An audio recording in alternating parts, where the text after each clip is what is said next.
Today we are studying the experiment on air and water heat pump. So we are studying experiment on water heat pump. So main purpose of the experiment is used to calculate COP of the heat pump and COP of the refrigerator, and we to prove that COP of the heat pump is equal to the COP of refrigerator plus 1.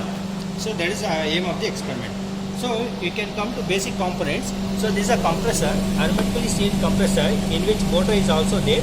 So after entering the refrigerant into the compressor, so it becomes high temperature and high pressure vapor.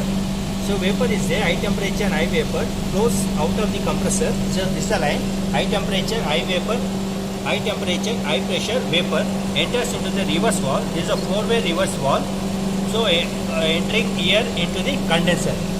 So after the compression, it enters into the condenser, where it has been cooled to the low temperature, and also pressure also been decreased slightly in the condenser. So after entering into the condenser, temperature has been decreased and it enters into this expansion valve. This is a capillary tube expansion valve where the pressure has been reduced. It reduces the pressure by restricting the flow, and also it reduces the temperature of the refrigerant. So after reducing the temperature of the refrigerant, it flows into the evaporator coil. This is a evaporator coil. This is the main objective is to cool the evaporator coil. So this is a copper tube. It consists of the tube-in-tube type of heat exchanger, where refrigerant flows in one tube, and in our outer tube, so water flows. So here is the water is there, water pipeline. So water flows into this coil, and heat transfer takes place from the refrigerant to the water coil through tube-in-tube type of heat exchangers. So after entering, it cools down, it gives away its temperature to the water, and here you can see this refrigerant goes back again into the compressor. It goes back again into the compressor, this one, and water, this is a water. So this is after picking up the heat from the refrigerant, it goes into the rotometer coil, where we can measure the flow rate. So we can measure the flow rate of the water, and it enters into the tank, water inlet tank. So this is the water inlet, this is a water outlet. This is a water outlet. These are thermocouples are there, which measures the temperature of the water outlet, and here is a water inlet into the motor, into the evaporator. Here thermocouples are there. So this is a water inlet, this is the water outlet, and we can see here we will get a cold water. So we get a temperature difference of nearly 10 to 15 degrees centigrade. We are getting very cold water here. That is not the refrigerating effect. So for calculating the refrigerating effect of the water, we have to calculate the heat rejected in the water.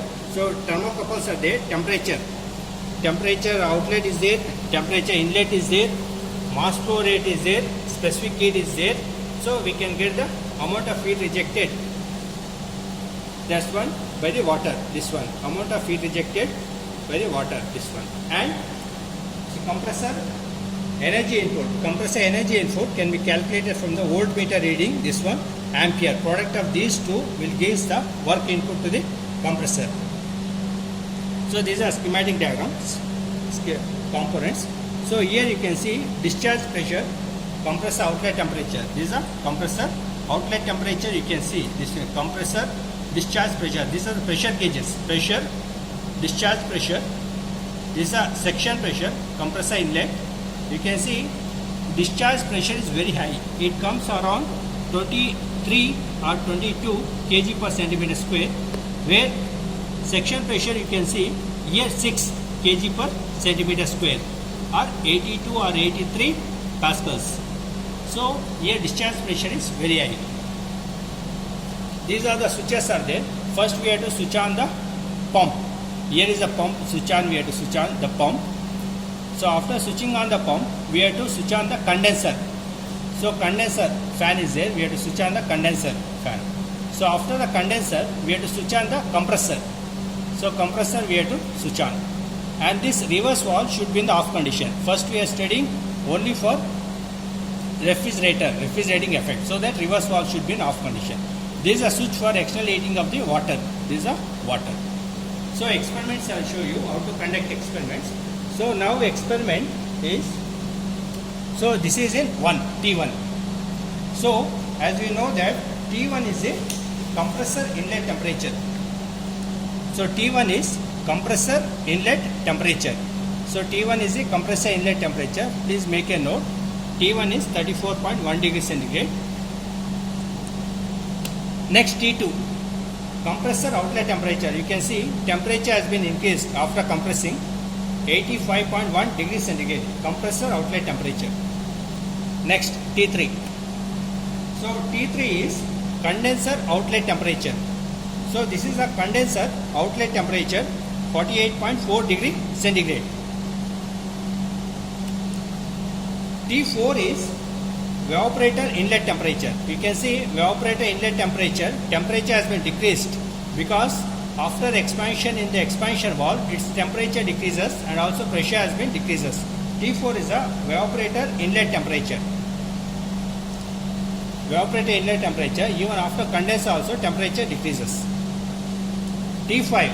So T5 is a evaporator outlet temperature. So this is a evaporator outlet temperature, water outlet temperature. T5 is water outlet temperature of the water. So 17.4 degree centigrade. Water outlet temperature from the refrigerator. This one, evaporator coil. So its temperature has been decreased.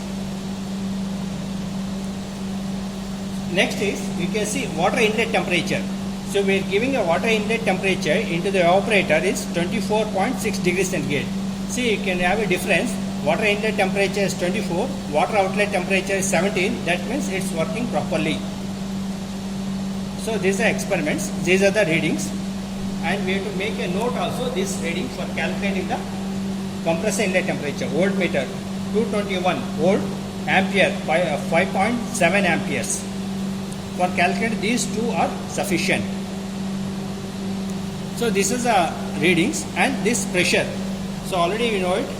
We have to make a note down of the discharge pressure of the compressor outlet. You can see compressor outlet pressure is very high. It comes around 24 kg per centimeter square or 320 pascals. Inlet pressure of the compressor is, so we are getting 6 kg per centimeter square or 82 or 84 pascals. Here you can see we are getting a chill water refrigerating effect.